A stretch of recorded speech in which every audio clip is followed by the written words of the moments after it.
We rebuilt our boat's generator with bus alternators that we purchased off of eBay. Our original DC generator head from Alibaba was crap, and we were hoping that these alternators would work better. I had great plans for them and a design in my head to run two of these massive alternators in parallel to give us the power we need to run everything on Tongaroa. However, sometimes the plan in your head just doesn't work out and things break catastrophically. Watch what happens as I try to make my idea a reality. We're Blaine and Janice, and this is Tongaroa, our 1969 78-foot aluminum yacht we found abandoned in Alaska. So far, we've ripped out the old Detroit diesels, rebuilt and marinized a pair of Cummins truck engines, and tackled wiring, grinding, and fabricating from bow to stern. But we're just getting started. There's so much more to come. We've got big plans for Tongaroa, and the goal isn't just to live aboard, it's to take her across the Pacific to Japan by way of Alaska.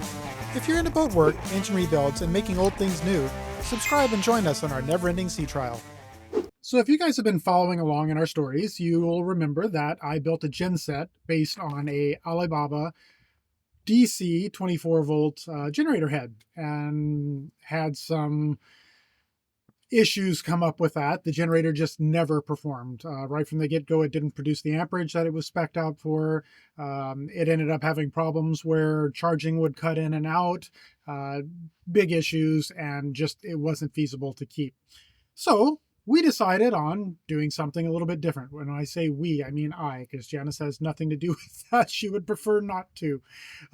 We ended up going with a alternator setup. So what I did was I got a hold of, well, 6 very large DC alternators, just like you'd have in a car, or in our particular case, a bus. And I was going to set those up to, and did set those up, to run our DC side, because they can produce lots of amperage, and it just seemed like a good idea. It's exciting. Our new alternators are in Canada. So Blaine and I are just heading to the airport right now to clear them into Canada through customs and pick them up.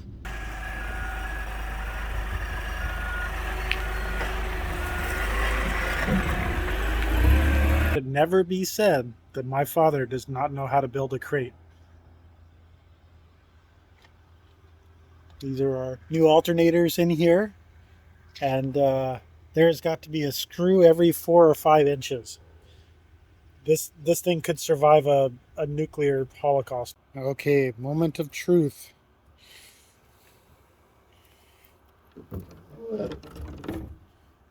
Yep, those are some big ass alternators. So we got the new alternators. They weren't what they said they were. However, they are still good alternators and still very ample for what we're after. So I'm not too upset about it. But yeah, definitely not Delstar 400s, which I had anticipated with the amp alternators. What we've got is a Delstar 300, which is a 330 amp alternator. And then we have a Pentex PX833, which is also a 350 amp alternator, or 330, somewhere around in there, which is still way more than what we need. So I'm okay with that, but not what I expected coming in. The Delstar 300s actually might work out better, just due to the fact that they're a little bit smaller size-wise. They'll fit in my generator enclosure a little bit better.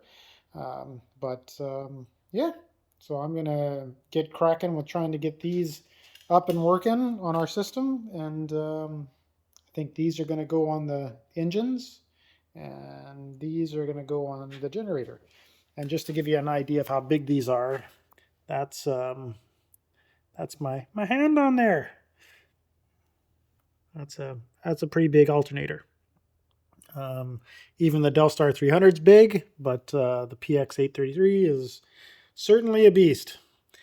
So these are going to get dropped off probably tomorrow over at the alternator shop here in town, just to have them test them and see what we've got here, because obviously they are used alternators. Hopefully they're good. There's not a lot to go wrong with these. These are brushless alternators, so there's not really much for wear parts short of bearings anyway. So hopefully they all perform as we would hope. Alternators, and the reason why I chose them is they're pretty reliable. There's not a lot to go wrong with them. These were externally regulated, so I've got control of them. And I just figured that they'd be something that I could set up to be able to do what I wanted to do with them and do so fairly reliably.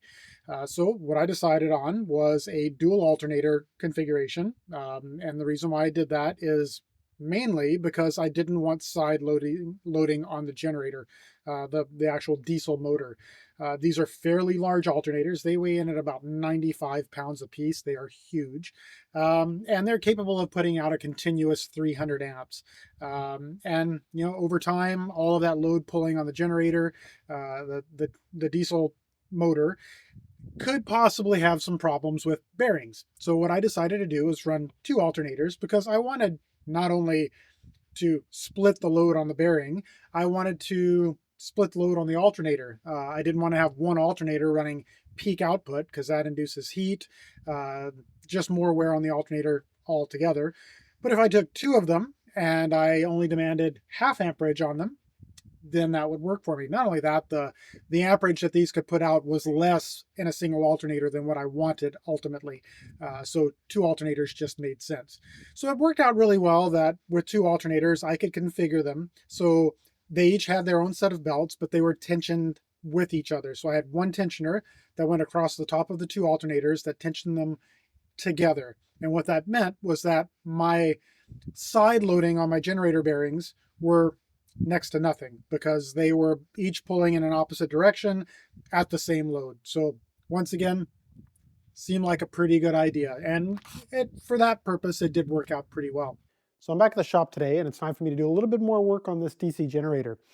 So what I've got is my plate that bolts to the back of the diesel engine. So that's my bolts to my prime mover. And then this is going to be my new generator head, possibly even two of them. So I've got to build a framework to hold this in place. And it's going to bolt to this guy. I've got to triangulate it in. So it's going to be a lot of weight back here. These are like 90 pounds each, these alternators, ridiculously heavy. And there might be two. So I've got to make sure that I get far enough back that this bracket will support most of the weight of these alternators and support the back of the generator head or the generator as well, the main diesel engine. So I just kind of start by getting a look at it and figuring out how it's going to all work. And one of the main things that I wanted to concentrate on as well is I've got this pulley that's going to be on the back. And these are big alternators and they're going to put a lot of load on it. And I want to make sure that the load that is on these alternators is not going to create a lot of undue stress on the generator bearings. So say I put one of these on here, generator spinning, creating load on the belt. That's going to pull this pulley across to that side, which is going to create more load on the generator bearing itself, which is what I don't want. So what I'm going to end up doing is mounting these alternators a little higher, and I'm going to put one on each side likely. And what that'll do is split the balance between the two sides of the pulley, which will keep from overloading one side of the bearing. So that's what I'm going with for starters. This plan is definitely subject to change, but that's what I'm going to try to do first. So you see I got this mocked up here. The flywheel is fairly centered. The pulleys in the center are fairly centered as well, and they're actually bolted to the flywheel. I've got my alternator sitting here where it's clear of the actual pulleys. So now what I'm doing is I'm figuring out these lower portions here. I'm not sure if you can see that. There we go, that's better. So this is going to be the mount portions on the underneath. So the alternators will actually pivot on these. And then I'll have some sort of a tensioning mechanism at the top. But for now, I'm going to get these guys put in and get my basic lower frame done. And then I'll start tackling some reinforcements and whatnot.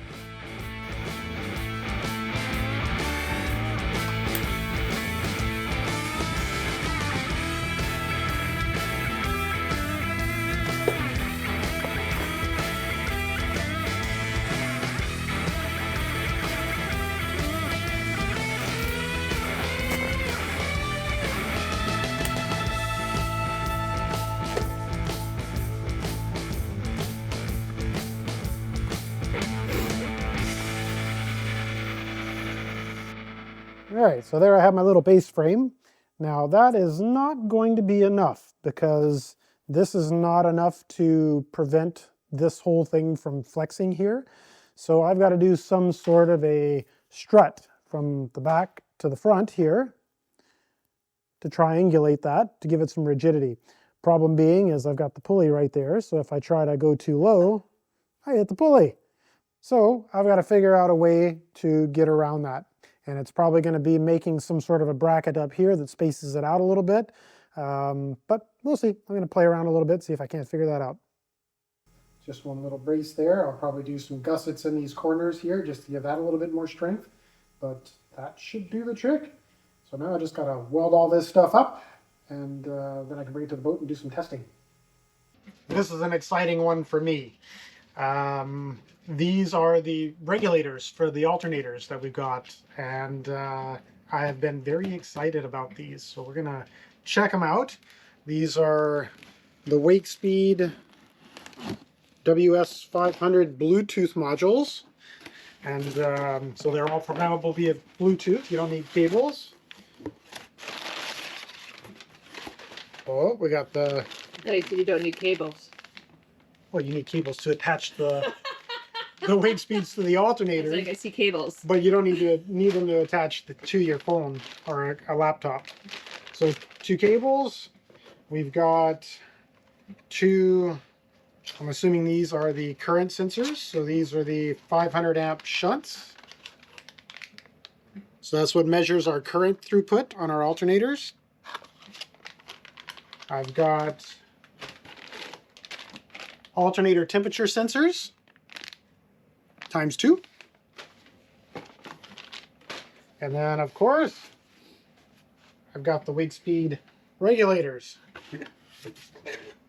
Have a look at these. These are super awesome. They have an incredible capability on them, and they integrate very well with my system. So I'm very, very excited to see how these work.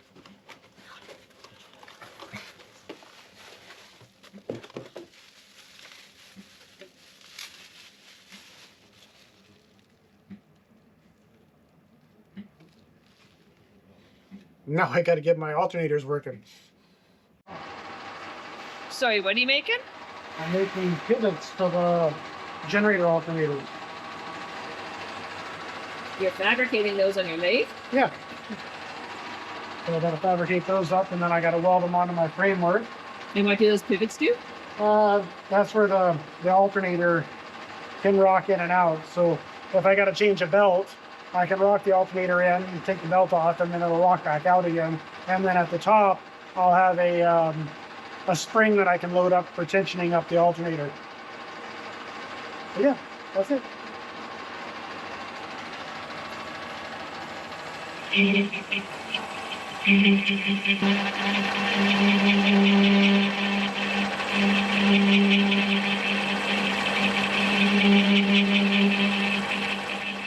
everybody! While Janice has been working on the tender, I've been working on the generator.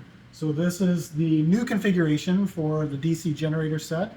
I'm currently doing the fabrication and mock-up on it. This is the first alternator. There will be a second one right here. And pretty excited about getting this up and running. This will be a lot better. We won't have little kickouts like the old generator does. It'll be better at maintaining voltages, and it will put out more amperage. So we're really excited to get this up and running. Hopefully I'll have this done possibly even this weekend. So we'll see. Yeah, so I had to alter some pulleys because that's a taper fit on the end of the flywheel there. And then I've just been building up. These are just mocked up right now. I'll reinforce them, but that's basically how I've got it set up. And then there will be a spring-loaded mechanism up here at the top to keep pressure on that alternator as well as the second one that'll be mounted next to it. Why are you doing 2? One's not quite enough amperage, and if I run 2, I can bring the speed down on the alternators and they'll last longer and generate less heat. Because I don't have to run them as high amperage to get the amperage ultimately that I need. I am back at the shop here today, doing a little bit more time into my generator bracket here. So just doing some of the finish up welding. Yes, I know it looks like dog shit, but unfortunately, just not getting good weld quality on this. Not that it's not good quality. It'll stick. It's just not pretty. But anyway, yeah, I'm just going to finish up doing some reinforcement on all the little ears and whatnot. And then I've got to build some feet for the motor mounts. I've probably got another couple hours here anyway to monkey around with this. So we'll see how it goes.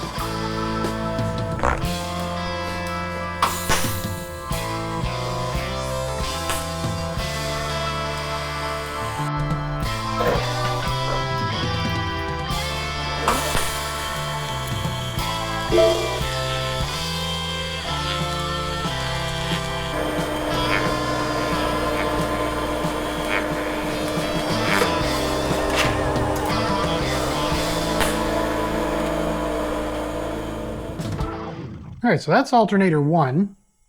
What I've had to do is 2 separate belts because I have not yet been able to find a single 10-rib belt that is short enough to fit between these 2 pulleys. You'll see that the alignment's slightly off as well. The flywheel's actually going to be farther off this plate when it's mounted on the motor. Plus, I've put in adjustment bushings inside of here. So you can see these black Delrin bushings slide back and forth inside of these tubes. So this whole alternator can be shimmed back and forth to align with my main pulley. So that should work out pretty well. I've got to build some motor mounts to come off the bottom of this. And then I also have to build a plate up here that can actually tension up the alternators as well. I think I'm going to do something. I've got some extra exhaust hangers that I have left from doing the exhaust on the boat, and I think I'm going to maybe do something with that bolt and spring to get me some spring loading on these alternators. So we'll see. I'm going to play around with it, see what I can figure out, and hopefully I'll be able to get it sorted. I have faith. It is the middle of December, but we had a warm day yesterday and our generator kicked out today. Already. Friggin' hate this generator. It's only been running for about 15 minutes. Which is why Blaine is going to the shop to work on generators today. Yeah. Even though I've got a nasty head cold and I'm probably not going to get anything done. Oh, you have a man cold. I've got a man cold.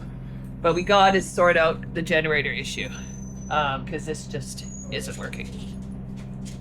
Back to the alternator brackets here. Just tacking up some feet for mounting. That's going to be my project for today, and then I've got to make some brackets for adjusting the tension on the alternators and such, but slowly getting there. Now there's kind of how it's going to be set up. And you'll notice, if you look from the back here, that what I've done is I've tried to get this alternator as flat as possible in line with the main pulley. And the reason being is because I want to reduce the amount of side loading on the crankshaft. So what'll happen is once I get the second alternator mounted on this side, those belts will come out to this side, and that should balance the forces between the 2 sides of the pull on the crankshaft. So should keep the loading on the crankshaft minimal. All right, so I'm back to working on the generator on the boat here, and I've got to figure out a place to mount all these regulators and things like that. And I've got to do it in such a way that I don't disturb what's in here, because I have to basically leave everything that's in here operational right up until the last minute when I switch it over, because we are 100% using this generator, and I can't have it down. So I'm going to mount everything over on this side over here. That'll give me room where I can get it all ready to go, get all the wiring done, ready for connections. And then once I get the new generator alternators here, then it'll be a quick swap over, and hopefully it'll only be within a day. And then I'll be able to sneak by with our batteries until I can get the new setup running. So I've got a little piece of plastic here that, because I don't want conductivity on the mounting plate. I like keeping everything isolated. So I've got a little piece of plastic I'm going to put in over here, and then that'll be the mounting plate for the regulators and everything else. Yeah, I think that'll work out pretty nicely. All right, I've got all of the generator mounting bracketry all ready to rock and roll here. Just got to shoot some paint on it and we're good to go. That'll go out to the boat probably tomorrow. And the adjustment arms here, so they're ready to go as well. But hopefully we'll have this project beat pretty quick here.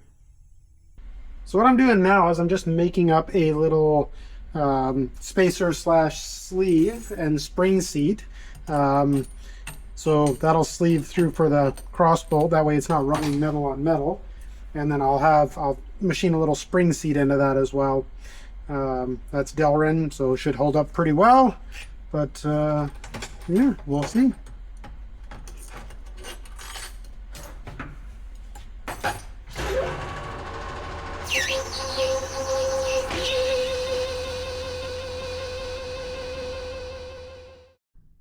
And there we have it. One little bushing. So that sits inside my spring, like so.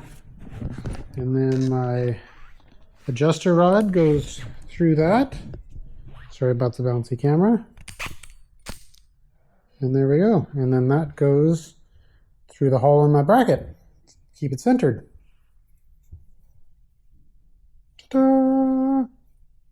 All right, this weekend is the weekend. I've begun the conversion of the generator. So as you can see here, I've got my 2 wake speed regulators mounted. I've got my shunts mounted down here. I'll have some fuses mounted over there shortly. And then got to run some cables. I've got my big 313 MCM cable running from upstairs. So this stuff, even in engine room applications, should have around a 400 amp capacity. And that should do quite nicely for what I'm doing. But anyway, I'm going to carry on with this, and hopefully we'll have this running maybe even today, but likely going to be tomorrow. Okay, so I'm currently working on the genset, trying to get it cut over to the new generator configuration. And unfortunately, or maybe that's fortunately, I've been kind of forced to take care of the bus bars on the battery bank. When I put it into the new location, I just put in some temporary 4/0 cables just to connect up my battery bus bars up to the main bus bar. That's gonna have to get resolved now. I don't want to connect everything up the way it is. 4/0 would be right on the very edge of what would be capable here. So I want to make sure my bus bars have full amperage capabilities, which in this particular case, the next bottleneck is going to be that battery switch. Those are only capable of 600 amps continuous. So that will be my next limit. So I'll have to figure that out later, but kind of hard to find reasonable capacity switches that are not massive. So anyway, that'll come from a later time. But right now, what I'm going to do is all of this stuff is going to get mounted to a board here. And my bus bar is actually going to be continued on with a piece of 90-degree aluminum here. This fuse is not going to be on this holder. It's going to be bolted to that piece of aluminum. And then there's going to be a battery switch here that's going to be accessible through this locker. And then I'll have this all walled off with a piece of plywood. I've got a second one of these switches that will be mounted on the other end of the positive bus bar to another fuse that will go down to my generator head. That way I'll have a generator maintenance shut off here as well. And I'll have no real limitations on my generator output because it's only capable of about 400 amps anyway. So that's the plan. Unfortunately, I've got to go to the shop and do some machining for my bus bar stuff. And then I'll come back and hopefully get this generator cut over this afternoon. Now I'm still working on reconfiguring my bus bar setup, getting rid of the temporary one for a permanent one. Kind of got forced into this by redoing the generator because I'll be doing higher amperage with the new setup. And my temporary setup's not meant for that. So what I've got is, you can see I'm rebuilding the bus bar assembly on the back here. It was just simple 4/0 cable to fuse to switch to contactor to the main bus bar.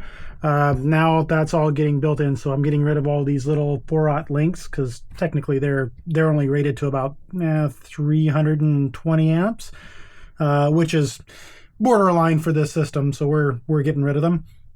So I'm working on removing this bus bar and then building up another one here. So this is my main feed. This is my main battery shut off here. This is where the contactor will sit.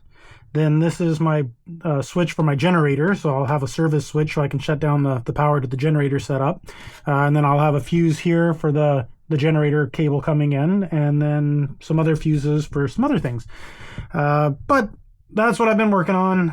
It is Christmas Eve, and feverishly trying to get this working because Boxing Day we are leaving to go to the Broughton Archipelago. So I'm in a bit of a rush, which is never a good thing. This is one of multiple fail-safes on this system to prevent any overcharging on the batteries. So that's kind of the main shutoff for the alternators. It should never even need that. The alternator charge profile should keep it from even getting to that point. So basically, the way that it would start is my charge profile would keep the batteries from charging beyond a certain bank voltage. If I get out of balance on my cells and one cell voltage gets a bit higher and exceeds the settings for this relay will shut down, which will turn off the regulators. So another thing that I have to do is I have to move all of these electronics in here, or just relays, that control glow plugs, starter solenoid, all that stuff. Because I've got them mounted inside of the generator head. So they've got to get removed from there and mounted externally. Not sure where I'm going to put them yet, but I think temporarily for now I'll just screw them to the framework here. And then I'll tackle the rest when I have more time. Because right now we're kind of in a pinch. But that's always the case. Okay, let's see here.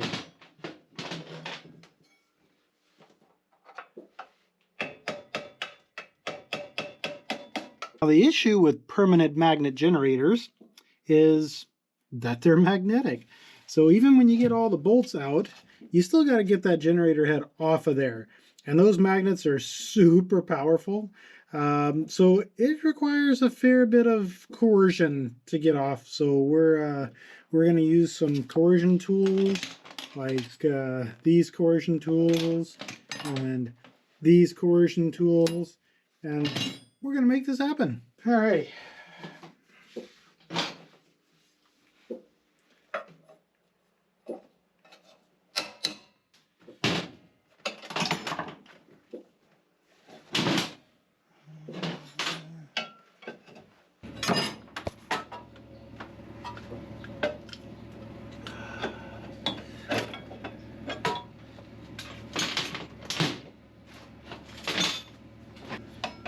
Okay, getting there. Not too much farther. Oh.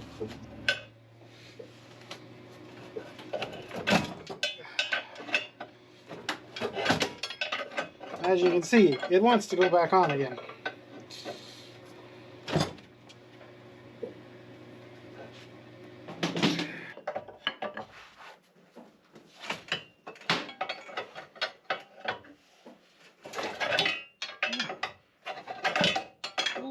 Lots on there.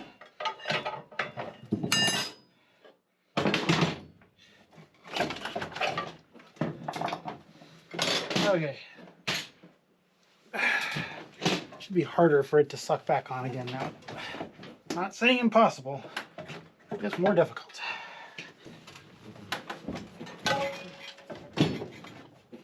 Oh, you really? Oh, we could take apart this mess too.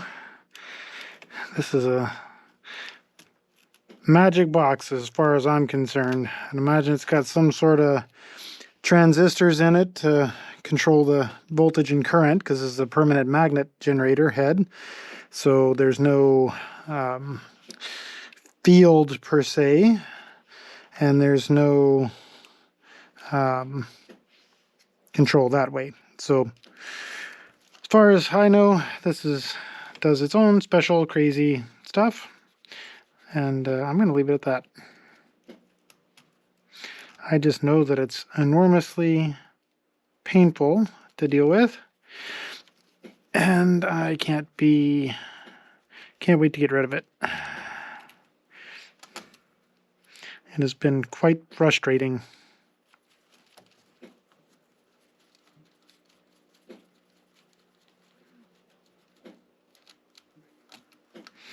once I get all these wires off, I gotta flip this mess over, and there's a whole bunch more on the other side. As promised, all the wires on the other side to take loose.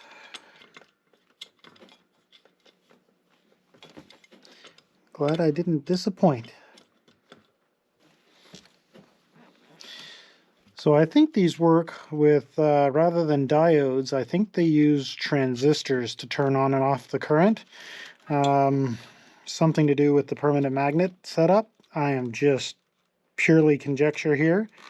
But I seem to remember reading something about that for permanent magnet generator control.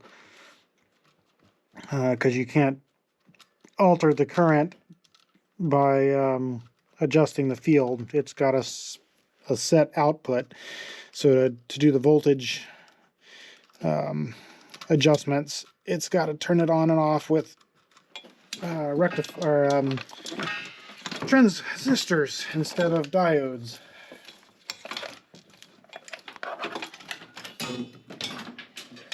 Okay, now that the control modules are out of the way, I should be able to get this works out of here.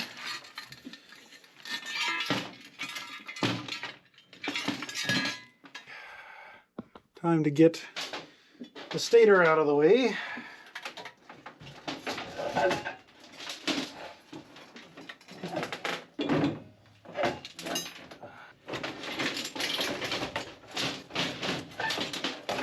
Old permanent magnet, stator and such out of the way.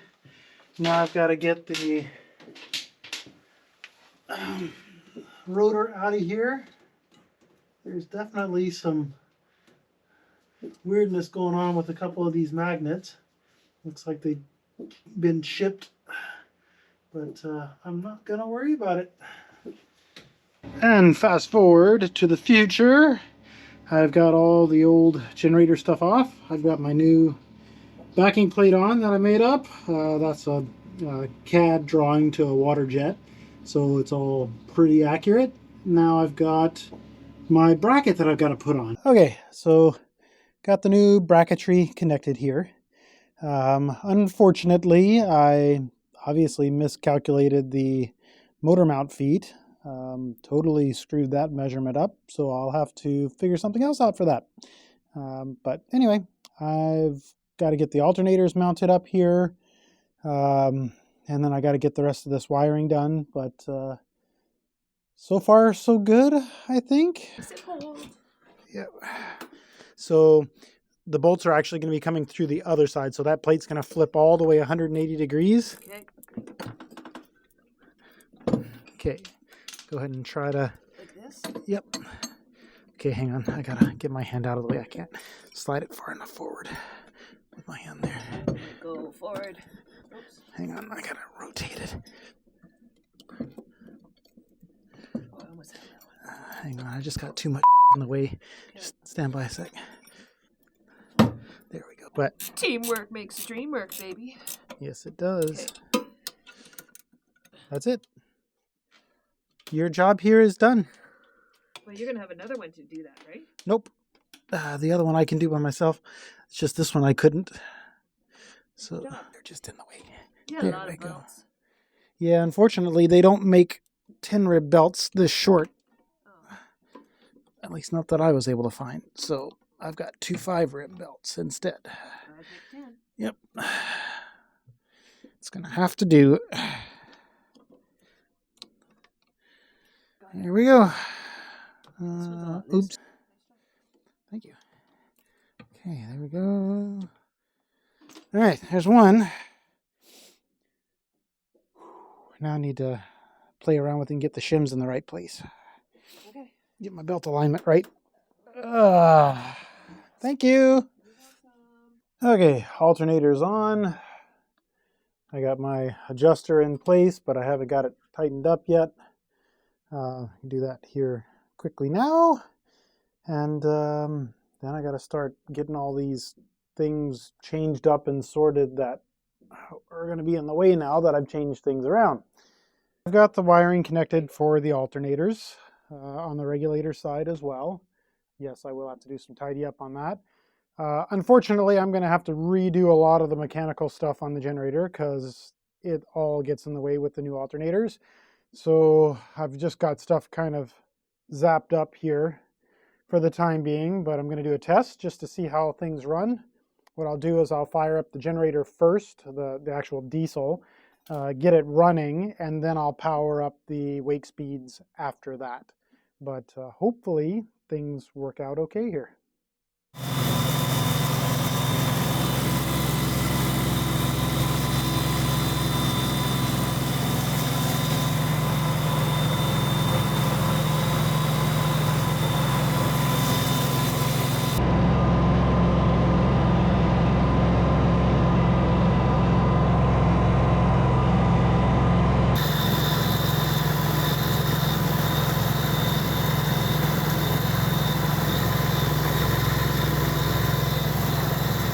Now, at this point, I was pretty happy with this configuration. Things were working well, making lots of amperage, charging the batteries fast, minimal generator runtime, and then disaster happened. One of the pivot bolts on the inboard alternator sheared, and I'm talking a half-inch thick bolt that's pivoting in two separate points. So it's not double shear per se, but it did have two shear points on it, just on two different mounts. So yeah, a lot of force there, and I think just with 95 pounds of alternator vibrating around on there, eventually it just snapped. So what I did, rather than reinventing everything, is first of all, I had to get a new fan, because what happened when that bolt sheared, the fan dropped down and hit the actual ear that the pivot bolt went through. And let me tell you, that was a pretty horrendous noise. It was like a screech, vibration, terrible. Like I could hear it from the back of the boat, and I came running to shut the generator down. So the fan was destroyed. It had spun around and had taken off every single one of the fan blades on there. Useless, completely useless alternator at that point. So what I did was I decided that, first of all, I needed to get a new fan. So called up my buddies at Brian Roberts Auto Electric, great guys in Victoria. They rebuild alternators, really good work. They're dealers for Dixie Electric, who made the alternator. It's a Delstar 300 alternator. And they gave me a call back and they said, hey, we tried to call Dixie Electric and they told us that that part was for internal use only and not available for sale to the public. And I thought to myself, what the shit? Like, how can you have an alternator that you cannot sell parts for to people in the aftermarket? And I wasn't even, it wasn't me calling in and asking for this. It was a distributor and account holder for Dixie Electric. So I found that to be a little bit crappy. Fortunately, when I had first started looking into these alternators, I did contact a gentleman in Vancouver who was one of the local distributors for Dixie Electric. And so I did have his contact number. So I messaged him and I said, hey, I'm working on a bit of a prototype here. I had a failure on it. I lost a fan. They're telling me that this fan's not available.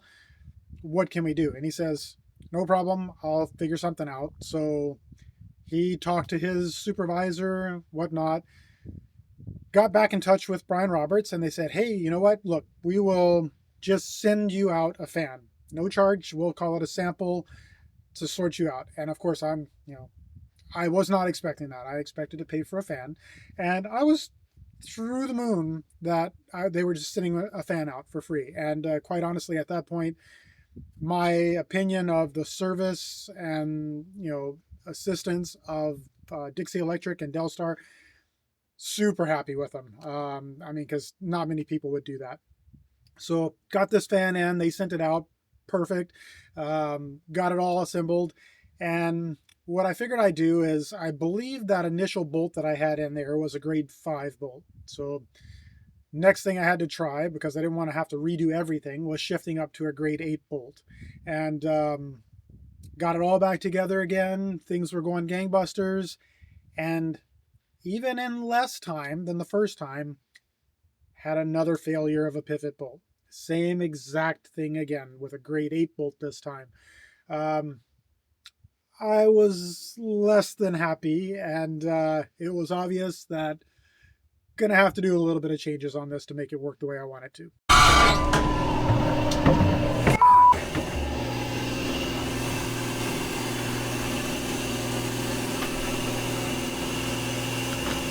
Another fucking fan.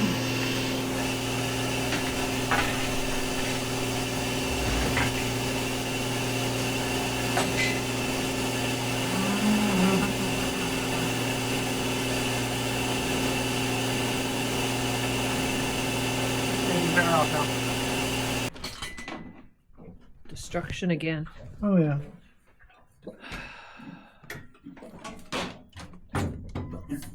Even I'd say I'd almost consider it worse this time. Why? Because the whole frickin' mount came loose. So I'm stuck. you can see my pivot plate here, and then that is a 1/2 inch grade 8 bolt times 2 sheared.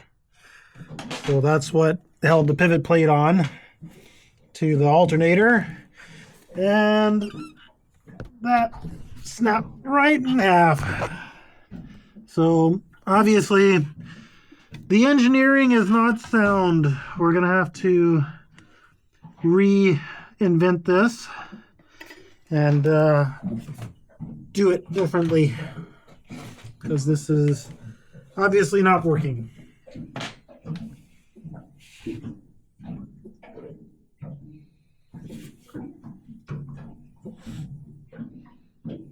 I did realize in hindsight that if I had had the fan guards on these, that might not have happened.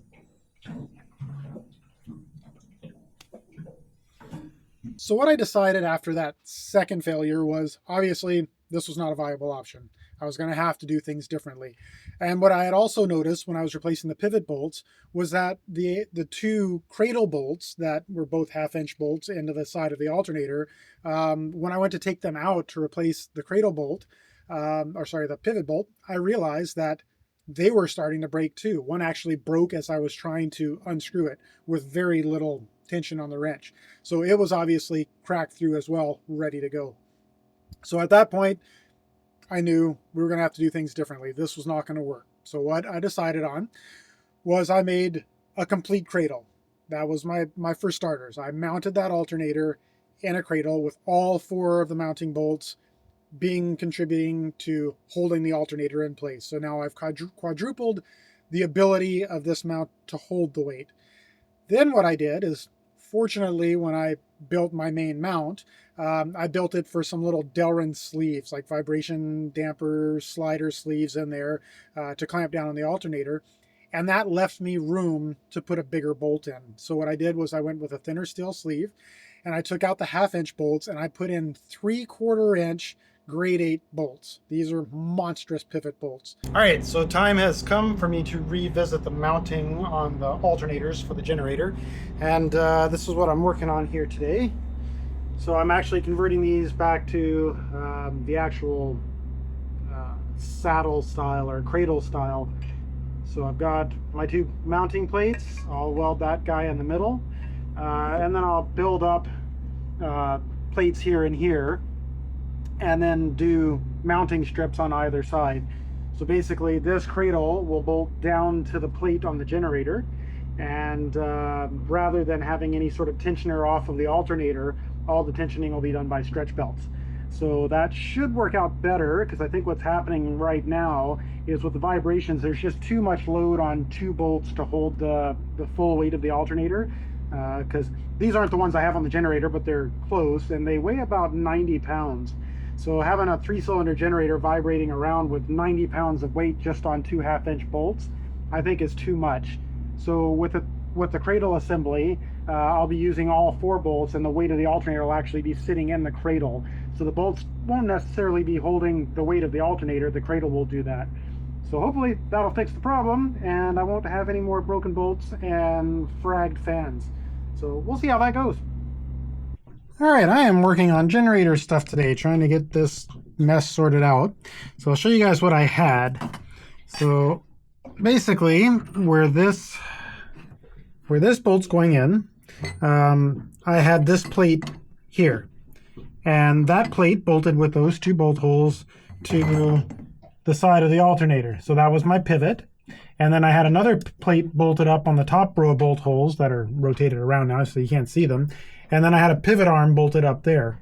So basically, all of the weight loading was on the bottom 2 bolts on this plate.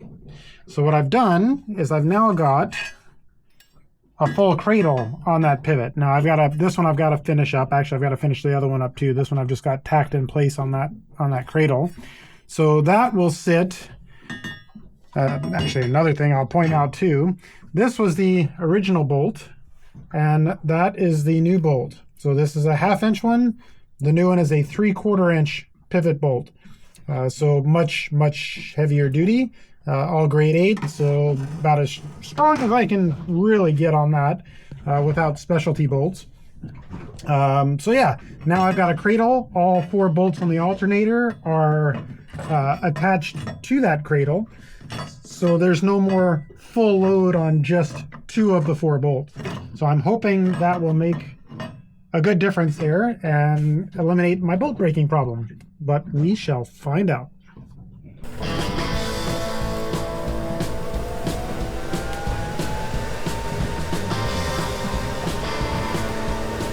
So basically, I'm going to use roughly the same idea here as I had before.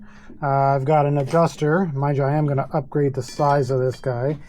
He's going to go on the top of that one, and that's going to span across to the other alternators, so they'll tension against each other.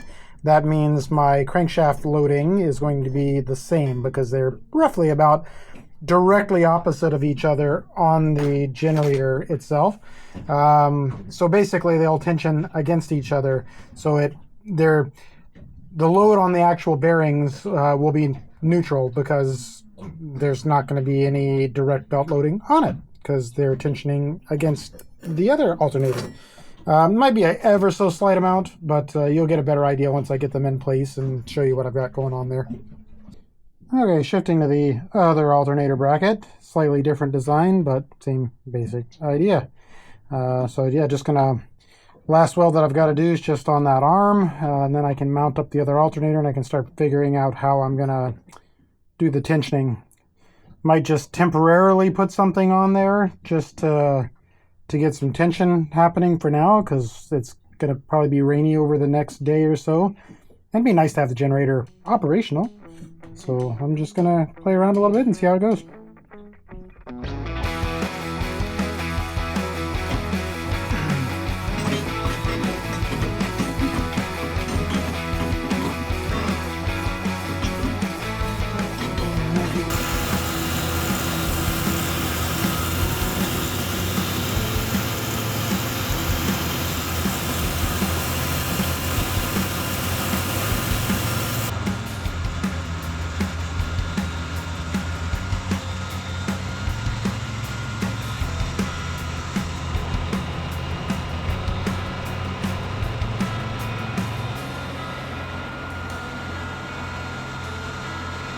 So finally, I've got these alternators mounted in such a way that I don't have to worry about those portions breaking anymore. The 3/4 inch bolts have proven to be sufficient.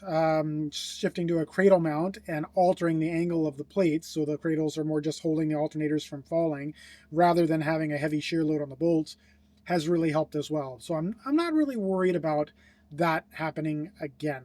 I did have some belt failures initially that I'm always worried about having that I think might be something that prevents me from having total comfort in the system.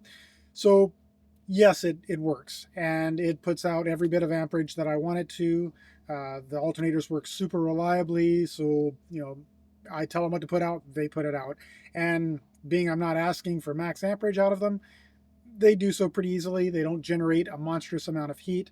I think the hottest I've seen was about 55 to 60 degrees of temperature on these. So they seem to be working out all right. However, I'm just not overly happy with the system. The belts are always a concern. I hate the belts. That did not work out as well as I had hoped.